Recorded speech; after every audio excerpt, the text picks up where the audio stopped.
What's the most popular used car? Yeah, I have a list. I like a list. Fantastic. Right, most popular used car, Volkswagen Golf. 8,807 vehicles listed at Yeah. an average second-hand price of £11,394. Now, just to clarify, this is a press release that we got from. Okay, so it's basically Howden Insurance doing it on Auto Trader, which Yeah. basically means they've gone onto Auto Trader and just looked how many VW Golfs are for sale. It's great.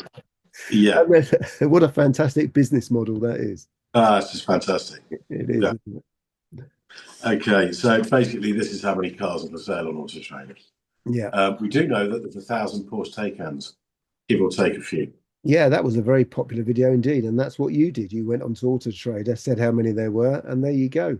Yeah, And I how could have done that as a press release and called myself an insurance industry expert. yeah, you should have done. And yeah, and you didn't charge a penny for that information, which is fantastic. I know. But yeah, big surprise. A Volkswagen Golf is the most popular car because it's still pretty much the best car you can buy.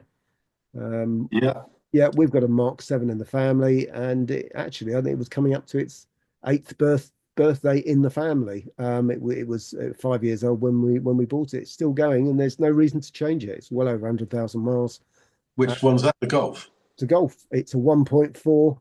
It's the one which is the Blue Motion one. It is a petrol, but it does very good miles to the gallon. Yeah, And yeah, touching wood, it's never broken down. There's been no issues with it at all. It's just yeah, been they are good. yeah.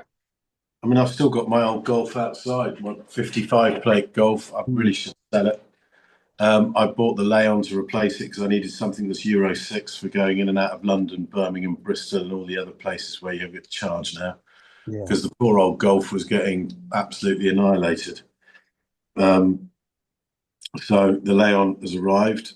And at number two, there's a big surprise, is the Ford Fiesta because Ah, I didn't think they made those anymore. I thought, well, they don't make them.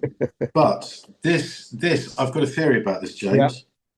Right, the Ford Fiesta is second, mm, 8,724 vehicles. So it's yeah, only 80 cars less mm, than the Golf.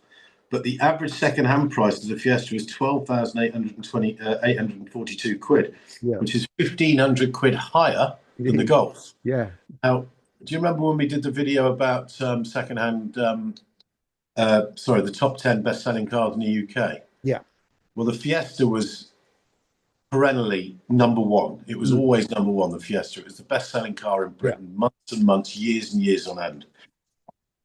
Now they replaced it with the new Puma, mm, which is basically a jacked-up Fiesta, and the Puma was number nine when we looked at it, so not selling as well. I think what's happening is people are not wanting the Puma, and they're going out and they're buying second-hand Fiestas, and that's I think is pushing the price up right. because there is no way that a car that's been out of production for 3 years should have an average second-hand price 1,500 quid higher than a Volkswagen Golf No, when they've got the same amount of cars listed. yeah, When the Golf is actually a much more expensive car to buy new than a Fiesta. yeah, So that is just a theory; it's not fact. But yeah, third most popular Ford Focus. Number of vehicles listed, just 7,662. And then the BMW 3 Series, yeah. number four. That's quite a surprise because that's the first. I don't think you can't call Volkswagen Golf a prestige car. Can you call a 3 Series a prestige car anymore? Well, that's how it sells. I mean, that's I think people do still regard it, even though, yeah, you're absolutely correct, is that in a way it isn't. It's a mass market car. Um, Yeah. but yeah, I mean, it's still a prestige badge to most people. So yeah, you still have to count it as that. It's a premium badge. Hmm. The Nissan Qashqai is number five, Yeah. nearly 7,000 available, average price nearly 11 grand. Then the Vauxhall Corsa. Yeah, yeah. Um, Can you explain the second-hand average price of that? Have they just got a broken calculator? yeah, the average second-hand price of a Vauxhall Corsa is £15,597. Do we quote? Maybe maybe that they've just flooded the market with a bunch of pre-registered courses or something, or they just haven't added up properly. One Yeah. of the two. Then we've got the mini hatch, average second-hand price 13.5 grand. That doesn't actually surprise me because No. minis are bloody expensive. Yeah. What else? Mercedes-Benz C-Class, number of vehicles listed. We haven't got average prices from number 11 to 50. No. But Yeah, I mean, just to run through these: Mercedes, then Kia, Audi A3, Ford Cougar, Land Rover, Range Rover. Jesus Christ, there's 4,300 Evokes for sale. wow, That's a lot. that's a hell of a lot, isn't it? Goodness me. There's 3,387 Range Rover Sports. Mm. That's a shitload as well. It is, isn't it? Land Rover Discovery Sport, 2,200.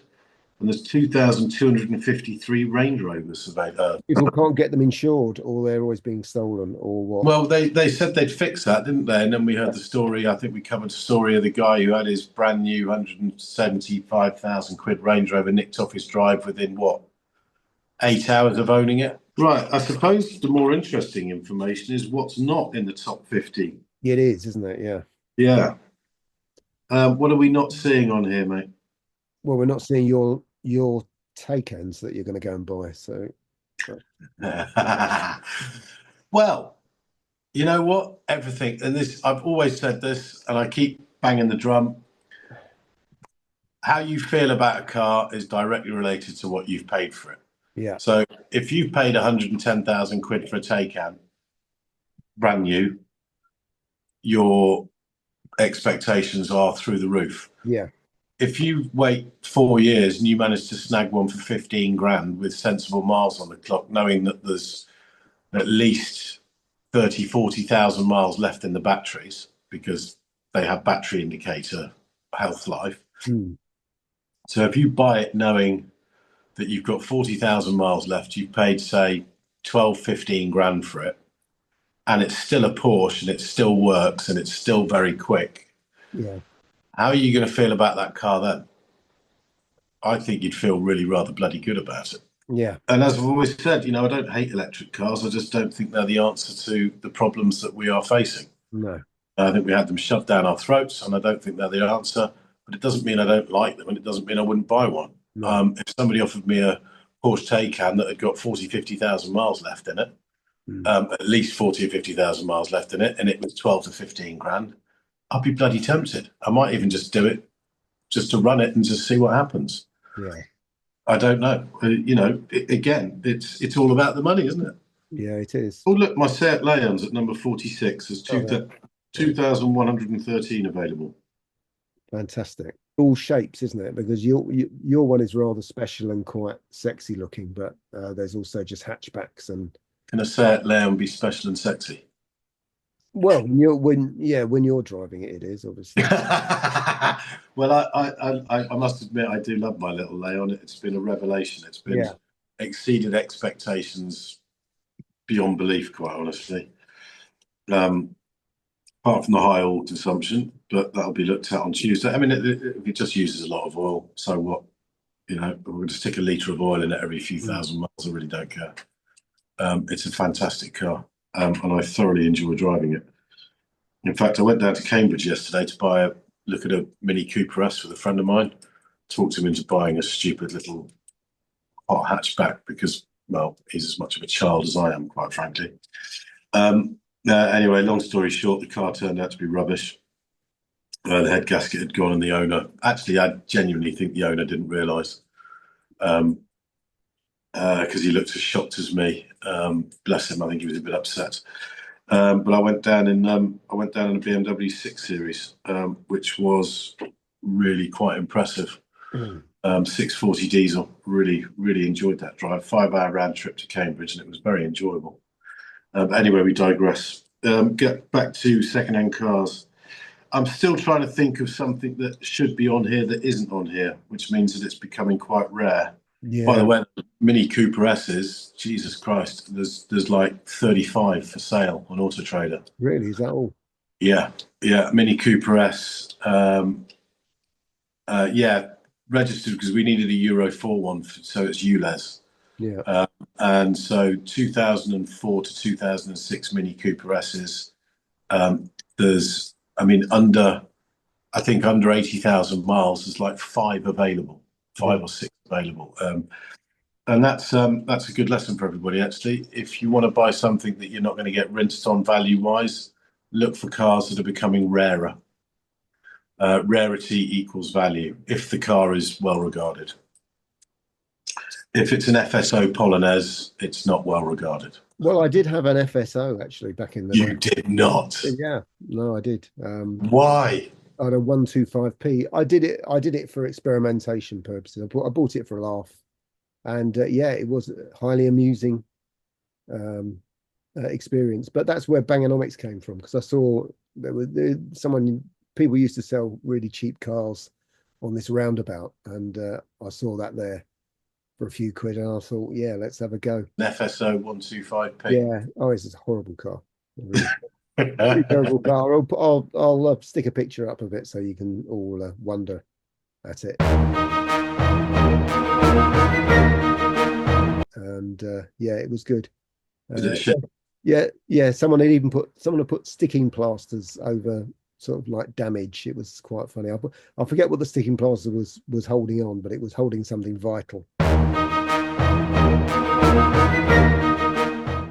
So it was a high level of maintenance to it. But yeah, it's good to drive really bad cars, because then you know what good ones are. That's true. It's actually quite difficult to drive a bad car nowadays. It is. Please like and subscribe.